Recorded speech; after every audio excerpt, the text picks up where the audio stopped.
Assalamualaikum warahmatullahi wabarakatuh. Hello everyone, my name is Rifki from 6A Interpreting Class from English Education Department, Faculty of Teacher Training and Education, University of Singapura Bangsa Karawang. In this video, I would like to do Liaison Interpreting Simulation 2. So, without any further ado, let's get started.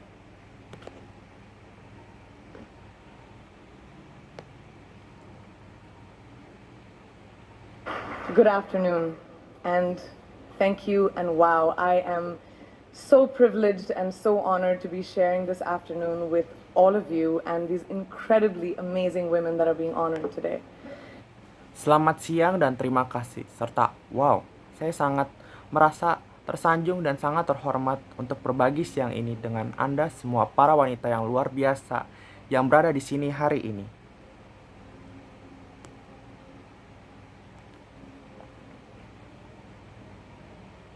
I'd like to extend my congratulations to each one of you, Octavia, Michelle, Kelly, Patty, and all 50 women that have been included in the impact report. Saya ingin mengucapkan selamat kepada kalian semua, Octavia, Michelle, Kelly, Patty, dan ke-50 wanita yang ikut dalam report include.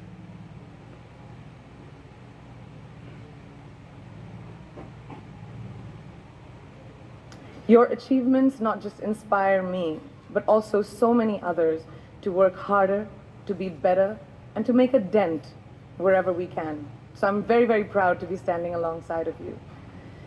Prestasi kalian tidak hanya menginspirasi saya, tetapi juga banyak orang lain untuk bekerja keras, untuk menjadi lebih baik, untuk membuat perubahan dimanapun kita bisa. Jadi, saya sangat bangga berdiri di samping kalian.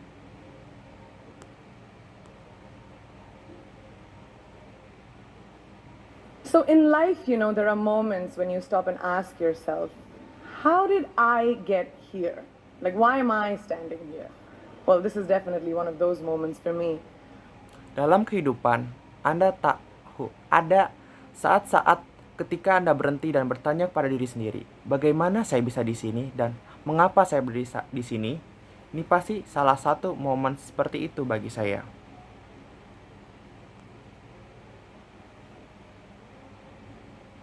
And I find myself going back to the beginning, back to my roots. I was born to incredible parents, amazing parents who served as doctors in the Indian Army.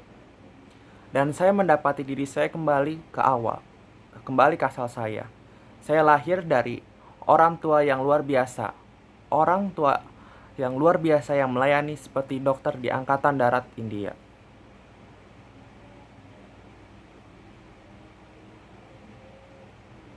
I was the firstborn, and as far back as I can remember, I made my parents very proud and happy 99% of the time. Okay, slight exaggerations of personal achievements are allowed from time to time, don't you think? Saya adalah anak yang pertama lahir, dan sejauh yang saya ingat, saya membuat orang tua saya bangga dan bahagia 99% sepanjang masa. Oke, sedikit melebih-lebihkan prestasi pribadi diperbolehkan dari waktu ke waktu, bukan?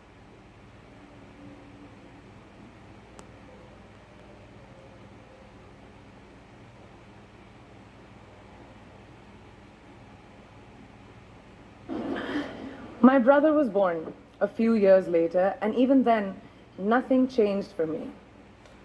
Saudara laki-laki saya lahir beberapa tahun kemudian, dan bahkan setelah itu tidak ada perubahan bagi saya.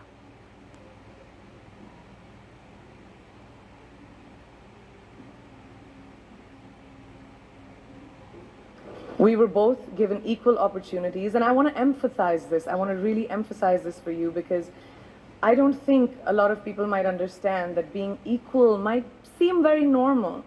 But where I come from, India, and a lot of developing countries around the world, more often than not, this is an exception.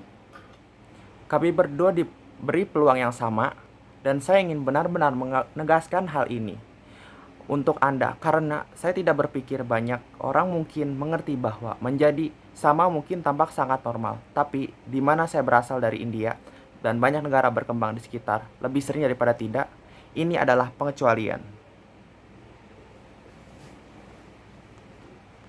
It's actually a privilege. My first experience of the glaring disparity between boys and girls came at a very, very young age. Ini sebenarnya suatu hak istimewa. Pengalaman pertama saya tentang anak-anak lelaki dan perempuan yang sangat jauh berbeda muncul pada usia yang sangat muda.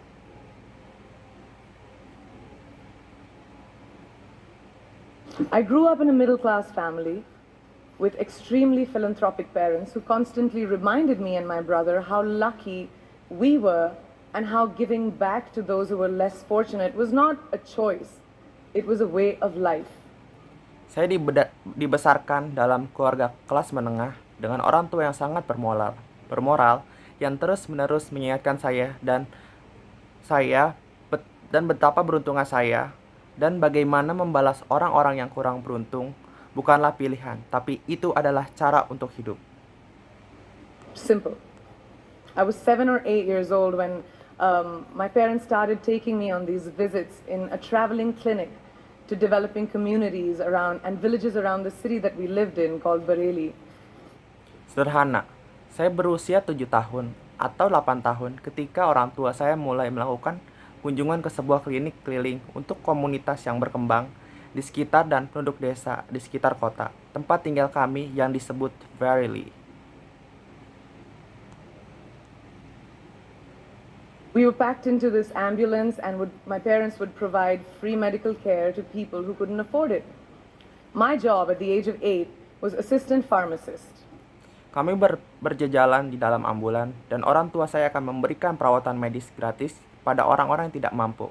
Pekerjaan saya pada usia 8 tahun adalah seorang asisten apoteker.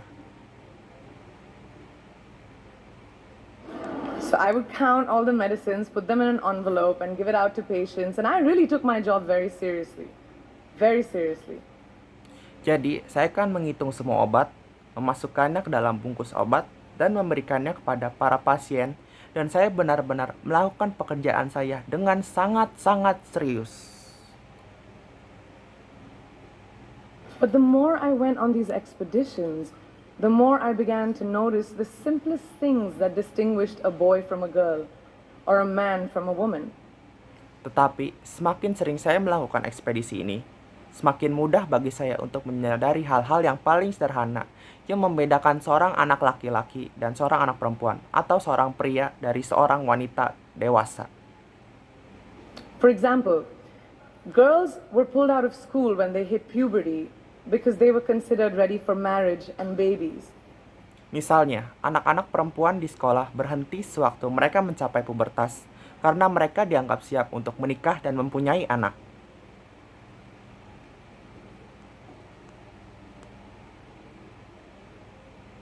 That's 12 and 13, while boys still enjoyed their childhood.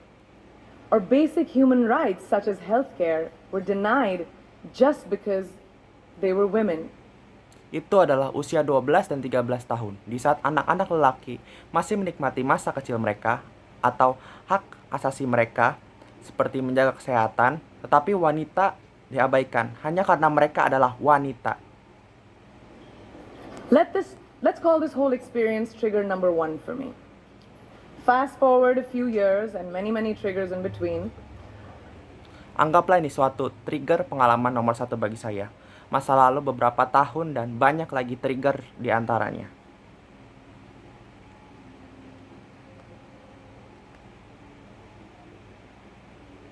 Like a producer director, for example, early on in my career, I must have been about 18 or 19, telling me that if I didn't agree to the ridiculous terms or painfully low salary in his movie, that he would just replace me.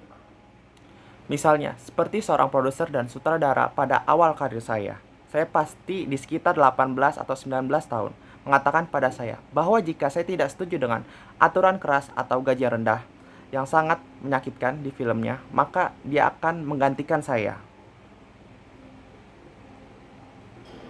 Because girls are replaceable in the entertainment business. That was a memorable one. Karena perempuan bisa tergantikan dalam bisnis hiburan. Itu adalah suatu hal yang sangat tak terlupakan. Made me decide to make myself irreplaceable. But I think what really moved the needle for me and ultimately led me to create the Priyanka Chopra Foundation for Health and Education and around the same time partner with UNICEF was an encounter with my housekeeper's daughter.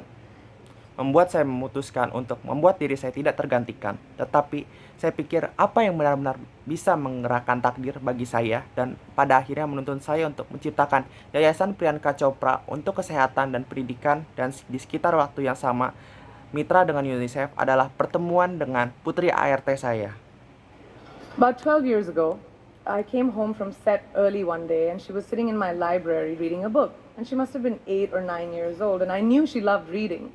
Sekitar 12 tahun yang lalu, saya pulang lebih awal untuk suatu hari. Dan dia duduk di perpustakaan saya membaca buku. Dan dia pasti sudah 8 atau 9 tahun. Dan saya tahu dia suka membaca. So I asked her, I was like, it's a weekday, why aren't you in school? And she said, oh, I don't go to school anymore. So I went and asked her mother and I said, why isn't she in school? Jadi saya bertanya kepadanya di saat hari kerja saat itu, mengapa kau tidak sekolah? Dan dia berkata, oh, aku tidak pergi sekolah lagi. Jadi aku pergi dan bertanya pada ibunya dan mengatakan, mengapa dia tidak sekolah? And her mom said that her family couldn't afford to send her and her brothers to school, so they chose the boys. Dan ibunya mengatakan bahwa keluarganya tidak mampu menyekolahkan dia dan saudara laki-lakinya. Maka mereka memilih saudara laki-lakinya. The reason, she would eventually get married and it would be a waste of money. Alasannya, I was completely blown. And it shook me to my core. dia akhirnya akan menikah dan itu akan membuang-buang uang. Aku benar-benar terhanyut dan itu menguncang saya ke dalam lubuk hati saya.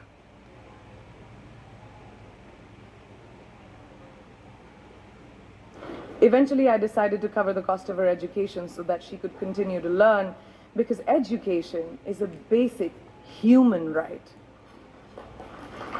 Pada akhirnya, saya memutuskan untuk menanggung biaya pendidikannya agar dia dapat terus belajar karena pendidikan adalah hak asasi manusia. Okay, maybe that's enough for me to do liaison interpreting simulation 2. I'm sorry if I make a mistake because I'm still in learning progress. So, that's the end. Wabillahi taufiq wal hidayah. Wassalamualaikum warahmatullahi wabarakatuh. Bye bye.